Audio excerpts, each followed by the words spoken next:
राधे राधे दोस्तों, जय श्री कृष्णा, हैप्पी महाशिवरात्रि दोस्तों। Good morning. तो अभी मैं जग गई थी, मेरी तबीयत इस टाइम पे ठीक नहीं है, इसीलिए मैं आज थोड़ा लेट उठी। अभी 6 बज गए थे दोस्तों। मैंने उठा, लाइट्स वगैरह ऑन की और थोड़ी खिड़की खोली तो देखिए कितना उजाला हो गया है आज। उसके बाद मैंने खिड़की वगैरह बंद कर ली और अपने आँखों को थोड़ा अच्छे से खोला और नहाने के लिए चली गई। तो मैं नहा कर आ गई हूँ दोस्तों। चलिए चलते हैं छत पर पूजा करने के लिए। मैं छत पर आ गई थी दोस्तों। आज महाशिवरात्रि है तो आज मेरा व्रत भी है। तो मैंने शंकर भगवान को अच्छे से पूजा किया, उनका अभिषेक वगैरह किया दूध दही से। देखिए आज कितना अच्छा व्यू है छत में। आज का मौसम भी इतना अच्छा लग रहा था और देखिए आज मेरी तबीयत भी बिल्कुल अच्छी हो गई है। भगवान की महिमा अलग ही रहती है, इसीलिए ना हम लोग बोलते हैं कि हमें अपने पूरे दिन के समय से आधे घंटे का समय पूजा पाठ के लिए निकालना है, क्योंकि जो भी हमारा सब करेंगे तो भगवान ही करेंगे। बोलते हैं ना लोग कि कर्म के साथ किस्मत भी ज़रूरी होती है। कर्म तो हम अपना कर लेंगे, लेकिन किस्मत तो कौन डिसाइड करेगा, भगवान जी ही ना करेंगे। जब हम अपना अच्छा कर्म करेंगे, उनकी पूजा पाठ अच्छे से किया करेंगे, तो हमारी किस्मत भी अच्छे उसमें ले जाएंगे दोस्तों। इसीलिए मैं पूरे दिन में अपने आधे से मतलब 1 घंटे में पूजा के लिए निकालती हूँ। इससे मेरा पूरा दिन भी पूरा पॉजिटिविटी से भरा रहता है और सब अच्छा होता है दोस्तों। तो अभी मैं तैयार हो गई थी, क्योंकि मुझे आज मंदिर जाना था। महाशिवरात्रि थी ना, तो हम लोग मंदिर गए। अभी मैं मम्मा निकल गए थे मंदिर के लिए, तो वहाँ अभिषेक वगैरह हो रहा था। फिर देखिए आज कितनी भीड़ है महाशिवरात्रि की। हम लोग ने दर्शन वगैरह किया, आप लोग भी कर लीजिए। आप लोग भी क्या, आज मंदिर गए थे दोस्तों। फिर हम लोग वहाँ थोड़ा देर बैठे थे और फिर घर आ गए थे दोस्तों। मैंने घर पर आया, थोड़ा मतलब मूंगफली वगैरह खाया, उसके बाद रेस्ट किया और लाइब्रेरी के लिए निकल गई दोस्तों। तो अब मैं आप लोगों से लाइब्रेरी में मिलती हूँ। लाइब्रेरी में गई, क्लास में गई, तो आज अंदर जाकर देखा तो आज कोई नहीं था। आज महाशिवरात्रि थी ना, तो लगता है सब लोग पूजा पाठ में बिजी थे। तो मैंने बैठ गया और सब अपना बैग वगैरह अनपैक किया और पढ़ना मैंने स्टार्ट कर दिया दोस्तों। तो बताइए आप लोग की पढ़ाई कैसी चल रही है? क्या आप सभी लोगों के आरपीएफ कांस्टेबल के एडमिट कार्ड जारी हो चुके हैं दोस्तों? और आप लोग के कब कब एग्ज़ाम है? अगर सभी के एडमिट कार्ड आ गए हैं तो आप कमेंट करके ज़रूर बताइएगा दोस्तों। और आप लोगों ने क्या बीएसएफ एससीएम के लिए भी फॉर्म अप्लाई किया था? क्योंकि उसके भी नोटिस आ गया है कि 17 तारीख से फिजिकल होगा। मैं अभी फिजिकल के लिए तो नहीं जा रही हूँ, मेरा 5 को पेपर हो जाएगा।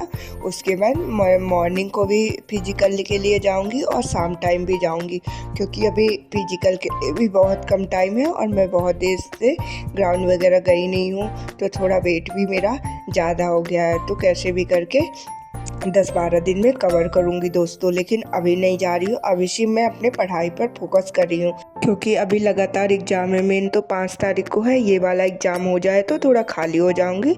उसके बाद मैं मॉर्निंग भी और शाम टाइम भी फिजिकल के लिए जाऊँगी दोस्तों। तो बताइए आप लोग मॉक वगैरह दे रहे हैं इस टाइम पे, कितने मार्क्स आ रहे हैं?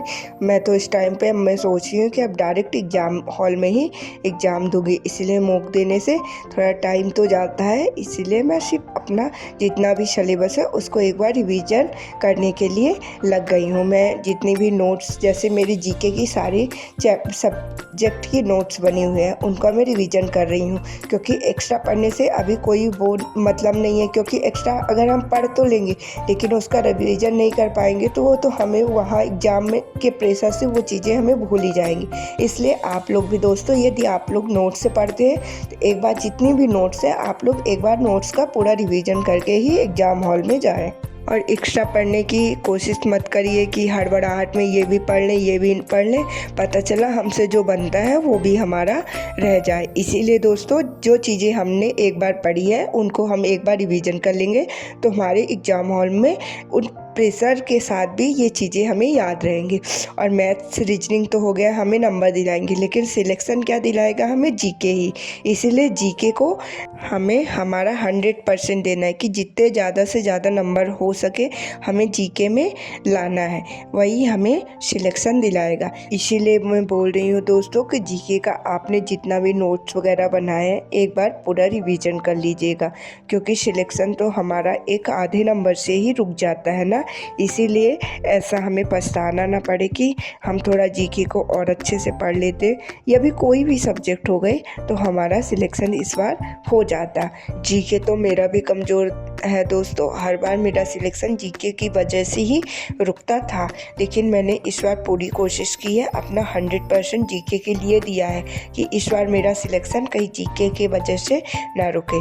इसीलिए दोस्तों मैंने सारी नोट्स वगैरह का रिवीजन कर लिया, और जो भी बची कुछ चीज़ें मैं ये 4-5 दिन में पूरा अपना कंप्लीट कर लूँगी, और फिर उसके बाद एग्ज़ाम हॉल में ही अब मैं एग्ज़ाम दूँगी, क्योंकि टेस्ट नहीं दूँगी फिर वो माइंड सेट हो जाता है कि अभी हमारे तो यहीं इतने नंबर आ रहे हैं तो एग्ज़ाम में ही क्या जाके आएंगे। इसीलिए मैं अभी सिर्फ अपना पूरा टाइम पढ़ने में दे रही हूँ। आप लोग भी दोस्तों अभी जितनी चीज़ें हैं उनको सिर्फ कंप्लीट करने में दीजिए। अब ये मत दीजिए कि मॉक टेस्ट देना है, जिनके मैं अभी एग्ज़ाम है उनके लिए मैं बोल रही हूँ। हाँ, 20 मार्च तक जिनके लास्ट में एग्ज़ाम है वो दे सकते हैं, जिनके स्टार्टिंग में एग्ज़ाम है उनके लिए मैं एक ही चीज़ बोलूँगी, आप लोग पढ़ने में फोकस कीजिए और एक पॉजिटिव थॉट अपने माइंड में रखिए कि मेरे इस बार आरपीएफ कांस्टेबल में 100+ मार्क्स आएंगे और मेरा सरकारी नौकरी में सिलेक्शन हो जाएगा।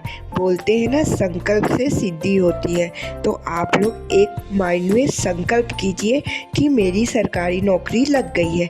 इस थॉट को आप दिन में 3 से 4 बार अपने मन में दोहराते रहिए। जैसे एक बार जब हम सुबह उठते हैं तो सबसे पहले हमारा पहला थॉट यही होना चाहिए। उसके बाद दिन में जैसे पानी वगैरह पीते हैं, खाना खाने से पहले और रात में सोने से पहले यही माइंड में हमें थॉट डालकर सोना है कि मेरी सरकारी नौकरी लग गई है। इससे क्या होगा कि हमारा संकल्प बार बार जब हम करेंगे ना तो ये सिद्ध हो जाएगा। जैसे हम लोग कोई निगेटिव थॉट सोचते रहते हैं, हमारे माइंड में सबसे ज़्यादा निगेटिव थॉट आते हैं, वही माइंड में चलता रहता है निगेटिविटी, वही चीज़ें सच हो जाती है। इसलिए आज से हमें एक संकल्प करना है कि हमें सिर्फ अपने माइंड में पॉजिटिव थॉट्स लाना है और उन्हीं चीज़ों को बार बार हमें दोहराना है, जैसे सिर्फ पॉजिटिव चीज़ें ही हमारे जीवन में सिद्ध होती चली जाए। इसी प्रकार दोस्तों आप लोग एक थॉट अपने माइंड में डाल दीजिए कि हमारी सरकारी नौकरी लग गई है, तो आप लोग की सरकारी नौकरी जरूर लग जाएगी। मेरे दिन भर पॉजिटिव रहने का यही एक सॉल्यूशन है दोस्तों। पहले मेरे भी माइंड में बड़ी नेगेटिविटी रहती थी, कैसे मेरा सिलेक्शन होगा, इतनी भीड़ में मैं क्या हूँ, मतलब क्या बताऊँ कि क्या क्या मैं सोचती रहती थी। स्टार्टिंग आप वीडियोज़ में भी देखते थे ना, मैं हमेशा बोलती थी कि कब मेरा सिलेक्शन होगा। लेकिन मैंने जब से ये मेडिटेशन थोड़ा, मतलब इस टाइम पे मैं मेडिटेशन भी करने लगी हूँ, उनकी भी वीडियोज़ मैं आप लोगों से शेयर करूँगी। इन सब से मेरा माइंड में पॉजिटिव थॉट्स आने स्टार्ट हो गए, और मैं नेगेटिव थॉट्स आते ये है कि नहीं आते, लेकिन उनको मैं जल्दी से इग्नोर करती हूँ और पॉजिटिविटी की ओर फिर से चली जाती हूँ। तो आप लोग भी ऐसे ही करने की कोशिश कीजिए दोस्तों, आपका दिन भी बहुत अच्छे से जाएगा, आपको बिल्कुल भी टेंशन नहीं होगी और न कोई दिक्कत तो होगी ही नहीं। बस यही डालिए और आपका सिलेक्शन भी जल्द से जल्द हो जाएगा दोस्तों। तो चलिए, अभी मम्मा का फ़ोन आ गया है, आज मेरा व्रत भी था ना कि जल्दी से घर आ जाओ, तो चलिए मैं आप लोगों से अब घर चल के मिलती हूँ। तो मैं घर के लिए निकल गई हूँ दोस्तों, चलिए चलते हैं। घर पर इतना अंधेरा था लेकिन ठंडी ठंडी हवा लग रही थी तो अच्छा भी लग रहा। मैंने घर पर आया और घर पर प्रसाद लिया। आज मेरा व्रत था ना, तो मम्मा ने साबूदाना बनाया था, आलू का हलवा और पपीता।